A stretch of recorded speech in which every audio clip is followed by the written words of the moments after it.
Bus ఉన్నా metro full, రోజు సగటున 5 లక్షల మంది ప్రయాణం, 1 లక్ష నుంచి 5 లక్షలకు పెరిగిన ప్రయాణికులు, రద్దీగా కంపార్ట్మెంట్లు, కిక్కిరిసిపోతున్న ఉమెన్ స్పెషల్ భోగిల సంఖ్య పెంచాలని ప్యాసింజర్ల నుంచి విజ్ఞప్తులు వస్తా ఉన్నాయి.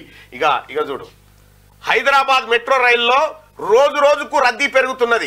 ఒకప్పుడు రోజు 1 లక్ష మంది ప్రయాణించగా ఇప్పుడు రోజు సగటున 5 లక్షల మంది దాకా ప్రయాణిస్తున్నారు. ఉదయం సాయంత్రం పీక్ అవర్స్ లో బోగిల్లో నిలబడడానికి కూడా జాగా దొరకడం లేదు. ఇలా నిత్యం రద్దీతో మెట్రో నడుస్తుంటే ఫ్రీ బస్సు వల్ల ఆదరణ తగ్గుతోందంటూ బయట ప్రచారం జరుగుతున్నది. అయితే ఇదంతా తప్పుడు ప్రచారం అని మెట్రో ఉద్యోగులు ప్రయాణికులు అంటున్నారు. గతంతో పోలిస్తే మెట్రోలో రష్ ఇంకా ఎక్కువైందని, అసలు బోగీలలో ఖాళీనే ఉండడం లేదని చెప్తున్నారు. మహిళల కోసం కేటాయించిన ఉమెన్ స్పెషల్ బోగీలు అయితే కిక్కిరిసిపోతున్నాయని, జనరల్ బోగీల్లోనూ మహిళలే పెద్ద సంఖ్యలో ఉంటున్నారని పేర్కొంటున్నారు. ఉమెన్ స్పెషల్ బోగీలతో పాటు జనరల్ బోగీల సంఖ్యను కూడా పెంచాలని కోరుతున్నారు. ఢిల్లీలో కొన్నేళ్లుగా మహిళలకు ఫ్రీ బస్ స్కీమ్ అమలవుతున్నది. ఇక్కడ మెట్రో ప్రయాణికుల సంఖ్య పెరిగిందే తప్ప తగ్గలేదు. అసలు ఇప్పటి వరకు అక్కడ అలాంటి చర్చనే జరగలేదు. మన దగ్గర మహిళలకు ఫ్రీ బస్ స్కీమ్ ను డిసెంబర్లో ప్రభుత్వం ప్రారంభించింది. అప్పటి నుంచి మెట్రోపై ఎలాంటి ప్రభావం పడలేదు. ప్రయాణికుల సంఖ్య పెరిగిందే తప్ప తగ్గలేదని చెప్తా ఉన్నారు. ఇవేమో వాస్తవం లెక్కలు. మెట్రో చెప్తున్నటువంటి మాట, ఫ్రీ బస్ కారణంగా మెట్రో రైలు పైన ఎట్లాంటి ఎఫెక్ట్ లేదు. మెట్రో రైల్లో ఇంకా ప్రయాణికుల సంఖ్య పెరిగిందనేమో మెట్రో వాళ్ళు చెప్తా ఉంటే, ఇగో ప్రధానమంత్రి ఫ్రీ బస్సులతో మెట్రోకు దెబ్బ అని నరేంద్ర మోడీ గారు అంటా ఉన్నారు. ఇక్కడ 50% మంది బస్సులోనే వెళ్తారని చెప్పి ప్రధాని మోడీ. కాలుష్యం కూడా పెరిగిపోతుంది, ఎన్నికల కోసం మెట్రో ఖజానా ఖాళీ చేస్తారా, ఇట్లయితే మెట్రో దేశం ఎలా ముందుకెళ్తాయని కామెంట్ చేస్తా ఉన్నాడు ప్రధానమంత్రి.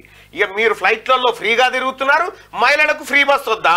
ప్రధాని మోడీ కామెంట్లకు కేజ్రీవాల్ కౌంటర్ ఇచ్చింది. మీరైతేనే ఫ్లైట్లలో, స్పెషల్ ఫ్లైట్లలో తిరుగుతారు, మహిళలు కనీసం ఫ్రీ బస్ ఎక్కి గవర్నమెంట్ బస్సులోనన్నా పోవద్దా అని కేజ్రీవాల్ ఇగో ఈ కౌంటర్లకు ఎట్లున్నా చూడరు.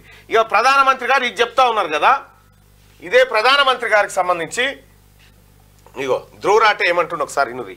झूठ बोलने की जितनी हदें होती है ना, नरेंद्र मोदी ने वो सारी हदें पार कर दी है। अभी कुछ दिन पहले अमित शाह तेलंगाना में जाकर कहते हैं कि मोदी जी को वोट करो, मोदी जी तेलंगाना को नंबर 1 स्टेट बना देंगे देश की। मोदी जी के नेतृत्व में 10 सीट दे दीजिए, हम तेलंगाना को देश का नंबर 1 राज्य बनाएंगे, नंबर 1 राज्य। 3 दिन पहले नरेंद्र मोदी ओडिशा में जाकर कहते हैं कि हमें वोट करो, हम ओडिशा को नंबर 1 स्टेट बना देंगे। 5 साल में ये मोदी की गारंटी है, उड़ीसा को हम नंबर 1 बना देंगे।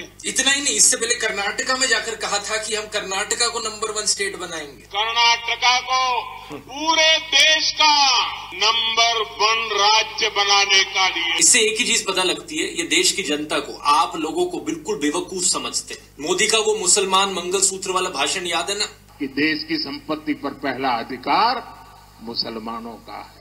आज मोदी वाराणसी में इंटरव्यू देते वक्त कहते हैं कि वो हिंदू मुसलमान तो कभी कर ही नहीं सकते। मैं जिस दिन हिंदू मुसलमान करूंगा ना, उस दिन मैं सार्वजनिक जीवन में रहने योग्य नहीं रहूंगा, और मैं हिंदू मुसलमान नहीं करूंगा, ये मेरा संकल्प है।